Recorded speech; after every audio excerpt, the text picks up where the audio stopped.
Cultural গ্রুপের সঙ্গে আপনি কিভাবে জড়িয়ে আছেন দাদা, এবং কি মনে হয় আপনার মনের অনুভূতি নিয়ে আমাদেরকে কিছু জানান। প্রত্যেক মানুষের ডেইলি হেক্টিক লাইফের সাথে সাথে তার একটা নিজস্ব একটা আলাদা স্পেস দরকার হয়, এবং যেখানে সে তার মনের মতো যার অনুভূতিগুলো বা মনের ক্রিয়েটিভ চিন্তা ভাবনাগুলো সে মেলে ধরবে।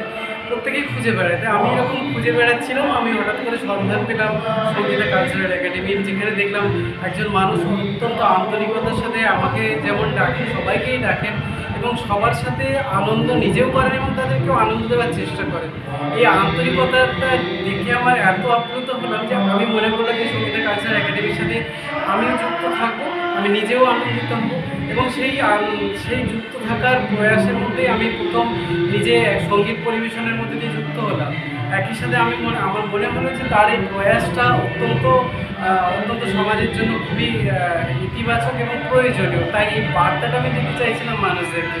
সেই জন্য আমি একই সাথে ভিডিও বার্তার মাধ্যমে মানুষের মধ্যে আমি এটা প্রেরণ করার চেষ্টা করলাম বা বার্তা দেওয়ার চেষ্টা করলাম যে এই ধরনের উদ্যোগ যারা নিচ্ছেন তাদেরকে সবাই মিলে আশীর্বাদ করুন, সঙ্গে থাকুন এবং সঙ্গীতা কালচারাল একাডেমিকে অনেকটা সার্থক করে তুলুন। এই প্রয়াসেই আমার যুক্ত হওয়া। ধন্যবাদ।